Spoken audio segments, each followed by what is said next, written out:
Hello बच्चों, welcome back to my channel. कैसे हैं आप सब लोग। आज की वीडियो में मैं आप लोग के लिए इनकम टैक्स के एमसीक्यूज क्वेश्चंस लेकर के आई हूं। मैंने पहले भी इससे वीडियोस डाली हुई हैं। अगर आपने नहीं देखी हैं तो उसका लिंक आपको इस वीडियो के डिस्क्रिप्शन में मिल जाएगा या फिर मैं आई बटन में दे दूँगी, आप वहाँ से चेक कर लीजिएगा।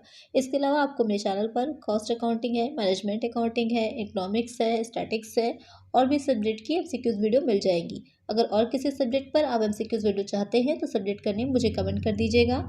आइए शुरू करते हैं। सट्टे के व्यापार की हानि की पूर्ति की जा सकती है। लीजेस of speculation business can be set of 4 years, 8 years, 3 years, 6 years. तो यहाँ पर क्वेश्चन पूछ रहा है कि सट्टे के व्यापार की जो हानि है उसे हम कितने वर्षों तक आगे ले जा सकते हैं।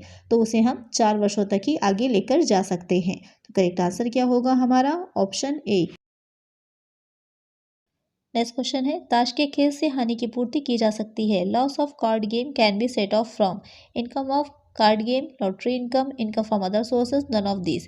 तो जो ताश का खेल होता है तो उसकी अगर हानि हो रही है तो उसकी पूर्ति हम किससे कर सकते हैं यहाँ पर? तो उसकी पूर्ति हम किसी से भी नहीं कर सकते, ना ही ताश के खेल के आय से भी हम नहीं कर सकते, लॉटरी के आय से भी नहीं और अन्य साधनों की आय से भी नहीं। तो यहाँ पर इसका करेक्ट आंसर क्या होगा? नन ऑफ दिस, इनमें से किसी से भी नहीं। तो करेक्ट आंसर होगा ऑप्शन डी। नेक्स्ट क्वेश्चन है, लॉटरी की जीत पर कर की कटौती की दर है। Rate of TDS on lottery winning is 10%, 25%, 30%, 30.9%। तो क्वेश्चन ये पूछ रहा है कि लॉटरी से जो जीत होती है उस पर कितनी जो है टीडीएस की या उद्गम स्थान पर कर की कटौती की जाती है। 10%, 25%, 30% या फिर 30.9%। तो वो हो जाता है 30%। तो करेक्ट आंसर क्या होगा? Option C. नेक्स्ट क्वेश्चन है, असाधारण निवासी कौन हो सकता है? Who may be not ordinary resident from the following: partnership firm, company, association of persons, Hindu, undivided family. यहाँ पर क्वेश्चन जो आप लोग का है वो निवास स्थान जो चैप्टर है उससे है कि एक रेजिडेंशियल स्टेटस जो होता है उसी के बेसिस पे क्या लगाया जाता है? टैक्स लगाया जाता है। तो यहाँ पर क्वेश्चन में आपसे पूछा है जो असाधारण निवासी होगा, तो आपको पता होगा कि जो निवासी स्थिति हम देखते हैं तो 3 तरह के होते हैं। एक रेजिडेंट होता है, एक नॉन ऑर्डिनरी रेजिडेंट होता है और एक कौन सा हो जाएगा? नॉन रेजिडेंट हो जाएगा। तो यहाँ पर क्वेश्चन में पूछा जो असाधारण निवासी यानी कि नॉन ऑर्डिनरी रेजिडेंट है तो उसमें से कौन सा है जो वो असाधारण निवासी होगा? तो यहाँ पर साझेदारी फर्म भी होती है, कंपनी भी होती है, व्यक्तियों का संघ भी होता है। कौन नहीं हो सकता असाधारण निवासी? हिंदू अविभाजित परिवार यानी कि हिंदू अनडिवाइडेड फैमिली, जिसे शॉर्ट में हम HUF भी कहते हैं। तो अगर HUF लिख करके आएगा तो कंफ्यूज ना होइएगा, हिंदू अनडिवाइडेड फैमिली ही है उसका एक्सप्लेनेशन यहाँ पर। तो करेक्ट आंसर क्या होगा? करेक्ट आंसर हो जाएगा ऑप्शन डी। नेक्स्ट क्वेश्चन है, एक सरकारी कर्मचारी को जो भारत का नागरिक है विदेश में सेवा करते समय भारत सरकार द्वारा किया गया वेतन, salary payable by the government of India to an Indian citizen for service outside India. यहाँ पर क्या कंडीशन है कि जो एक व्यक्ति है जो भारत का ही नागरिक है, सिटीजन वो भारत का है, इंडिया का है, लेकिन और गवर्नमेंट एम्प्लॉय भी है, लेकिन वो क्या कर रहा है? अपनी जो सेवाएं दे रहा है, सर्विसेज दे रहा है या कार्य कर रहा है वो भारत के बाहर किसी विदेश में कर रहा है। जैसे कि विदेशी दूतावास आपने सुना होगा, जो इंडियन एम्बेसी होती है अदर कंट्रीज़ में, फॉरेन कंट्रीज़ में, तो वहाँ पर जो काम कर रहे होते हैं लोग वो इंडियन ही होते हैं। तो वो जो कर्मचारी हैं उनकी जो इनकम होती है, तो यहाँ पर पूछ रहा है कि भारत में वो इनकम क्या होती है? कर योग्य होगी, भारत में कर योग्य नहीं है। कर की दर निर्धारित करने के लिए कुलाई में शामिल किया जाता है, उपयुक्त में से कोई नहीं।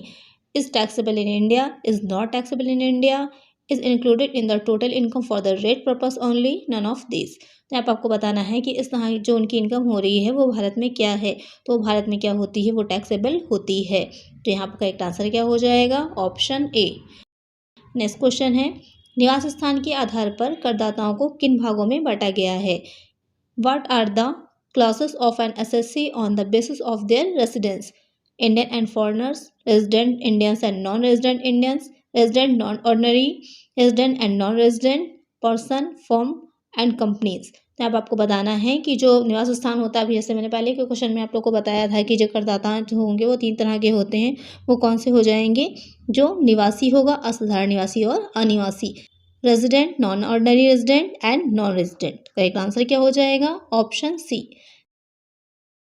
नेक्स्ट क्वेश्चन लेते हैं, भारत में उपार्जित आयकर योग्य होती है। Income acquiring in India is assessable for all assessees, resident in India, non ordinary resident in India, non resident in India.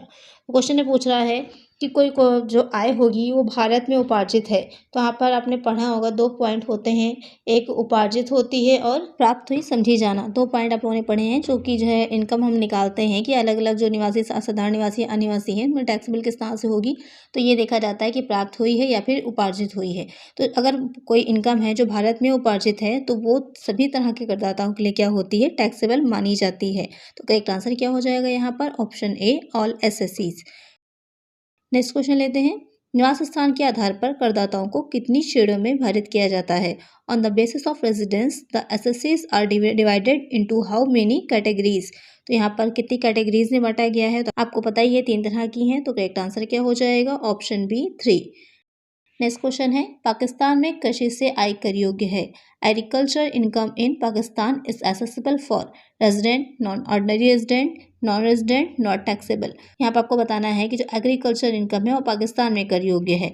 तो वो किस तरह के कर्मचारी के लिए होगी? तो वो सिर्फ निवासी के लिए। अगर कोई निवासी है, रेजिडेंस है इंडिया में, उसने पाकिस्तान में कृषि आय की है तो किसके लिए होगी? तो वो सिर्फ निवासी के लिए होगी और किसी के लिए नहीं होगी। क्यों? क्योंकि न तो ये भारत आई है, ना ही भारत से उपार्जित हुई है, ना प्राप्त हुई है और ना ही भारत आई गई है। तो किसके लिए हो जाएगी? सिर्फ निवासी के लिए होगी, क्योंकि निवासी मोस्टली सारी तरह की जो कर मुक्त होती हैं, टैक्स फ्री हैं, उनको छोड़कर बाकी जितनी भी इनकम होगी सब पर टैक्स देता है। तो यहाँ पर सिर्फ निवासी के लिए कर योग्य होगी।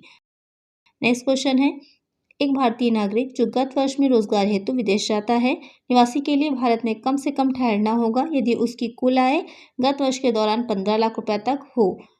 182 डेज, 90 डेज, 60 डेज, 180 डेज। तो आपको बताना है यहाँ पर कि एक सिटीजन है जो citizen of India who goes abroad for the purpose of employment, he must stay in India to become resident for the at least total income other than income from foreign sources up to ₹15 lakh during the previous year. तो यहाँ पर आपको बताना है कि कोई नागरिक है जो कि गत वर्ष में विदेश गया था अपना रोजगार के लिए, तो वो उसके बाद उसे भारत में कितने दिन कम से कम ठहरना होगा, रुकना होगा। अगर वो भारत में निवासी माना जाए उसे, उसकी आय जो है निवासी की आय मानी जाए, तो कितने दिन कम से कम उसे रहना होगा। तो आपको याद होगा कि आप लोगों को 2 आधार शर्तें और 2 अतिरिक्त शर्तें आप लोगों ने पढ़ी थी। तो आधार शर्तों में जो पहली आधार शर्त थी तो वो कितनी थी? 182 डेज़ की। थोड़ा सा एक्सप्लेन कर दिया गया है, इस क्वेश्चन को बड़ा सा बना दिया गया है थोड़ा सा कन्फ्यूज़ करने के लिए। कन्फ्यूज़ ना होइए, सिंपल सा समझ लीजिए कि आपको आधार शर्त के बारे में पूछा गया है। तो कौन सी थी पहली? वो थी 182 डेज़ की। तो करेक्ट आंसर क्या हो जाएगा हमारा? Option A. और दूसरी जो आधार शर्त है वो कौन सी है? उसमें जो प्रीवियस ईयर में कम से कम प्रीवियस ईयर को छोड़कर वो कम से कम 4 वर्ष जो पीछे के होंगे उससे पहले के, उसमें 365 डेज़ 365 दिन भारत में रहा हो, और जो प्रीवियस ईयर है यानी कि गत वर्ष है उसमें कम से कम 60 दिन भारत में रहा हो। तो ये 2 आधार शर्तें हैं। और अतिरिक्त शर्त कौन सी है? कि वो गत वर्ष से पूर्व, यानी गत वर्ष को, प्रीवियस ईयर को नहीं देखना है, उससे पहले के 10 वर्षों में कम से कम टोटल मिला करके वो 2 वर्ष भारत में रहो। लगातार रहना ज़रूरी नहीं है। 10 वर्षों में 4 महीने के लिए आया फिर चला गया, 6 महीने के लिए आया फिर चला गया, इस तरह से कुल मिला करके 2 वर्ष तक भारत में रहा हो। और इसके अलावा वह व्यक्तिगत वर्ष से पूर्व के 7 वर्षों में कुल मिला करके कम से कम 730 दिन भारत में रहा हो। ये 2 अतिरिक्त शर्तें हैं। और पहली वाली जो आप बताई थी मैंने 2, वो आधार शर्तें थी, याद रखिएगा। ये भी डायरेक्टली आपसे पूछ सकता है। यहाँ पर करेक्ट आंसर क्या है? Option A. नेक्स्ट क्वेश्चन है, करदाता की निवासी स्थिति प्रत्येक वर्ष। Every year the residential status of an assessee may change, will certainly change, will not change, none of this. Question में पूछ रहा है कि जो करदाता की निवासी स्थिति होती है, जो सिटीजनशिप है वो तो नहीं चेंज होती है, नागरिकता तो नहीं चेंज होती है, लेकिन यहाँ पर जो निवासी स्थिति होती है, रेजिडेंशियल स्टेटस होता है किसी भी एसएससी का, वो चेंज हो सकता है पर ईयर। तो यहाँ पर करेक्ट आंसर क्या हो जाएगा? ऑप्शन ए, बदल सकती है, मे चेंज। नेक्स्ट क्वेश्चन लेते हैं, एक कंपनी गत वर्ष में नहीं होती। A company does not become the following in the previous year: ordinary resident, non resident, non ordinary resident, resident. यहाँ पर पूछ रहा है कि कोई कंपनी है वो किसी भी प्रीवियस ईयर में क्या नहीं हो सकती। तो ये ध्यान रखिएगा कि कोई भी कंपनी प्रीवियस ईयर में कभी भी असाधारण निवासी नहीं हो सकती, नॉट ऑर्डिनरी रेजिडेंट कभी नहीं हो सकती। तो करेक्ट आंसर क्या हो जाएगा? Option C. बाकी इसे किस तरह से निकालते हैं कि कौन निवासी है, कौन असाधारण निवासी है, तो आप लोग को अगर चाहिए तो मुझे बताइए, कमेंट करिएगा। तो इस पर एक लेक्चर की अलग से वीडियो मैं आप लोग के लिए डाल दूंगी, जिसमें इसको अच्छे से एक्सप्लेन कर दूंगी कि रेजिडेंशियल स्टेटस किस तरह से निकाला जाता है। अब नेक्स्ट क्वेश्चन लेते हैं, विदेश में व्यापार से आय जो भारत से नियंत्रित नहीं है कर योग्य है। Income from A business in foreign country not control from India is taxable in case of ordinary resident, not ordinary resident, non resident, all of this. तो क्वेश्चन में आपसे पूछ रहा है कि कोई जो विदेश में व्यापार कर रहा है और लेकिन वो व्यापार भारत से नियंत्रित नहीं है, ध्यान दीजिएगा, भारत से वो कंट्रोल नहीं होता। तो इस क्वेश्चन में क्या कह रहा है कि विदेश में किसी व्यापार से आय हो रही है और वो व्यापार जो था वो भारत से नियंत्रित नहीं था, तो किसके लिए टैक्सेबल है? तो ऐसी दिशा में सिर्फ वो साधारण निवासी के लिए ही टैक्सेबल होगा। अगर वो व्यापार जो है उसमें उसकी आय भारत में प्राप्त हो रही होती तो वहाँ पर वो तीनों के लिए ही क्या होता, टैक्सेबल हो जाता। लेकिन यहाँ पर कह रहा है कि नियंत्रित जो है वो भारत से नहीं है और बाहर ही आय हो रही है, तो सिर्फ साधारण निवासी ही टैक्सेबल होगा, बाकी कोई भी टैक्सेबल नहीं होगा। करेक्ट आंसर हो जाएगा option A.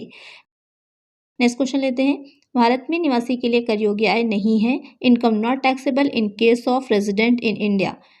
Income received in India, income accrued in India, foreign income, past untaxed foreign income brought into India during the previous year. कह रहा है कि भारत में निवासी के लिए कौन सी इनकम जो है वो कर योग्य नहीं होगी।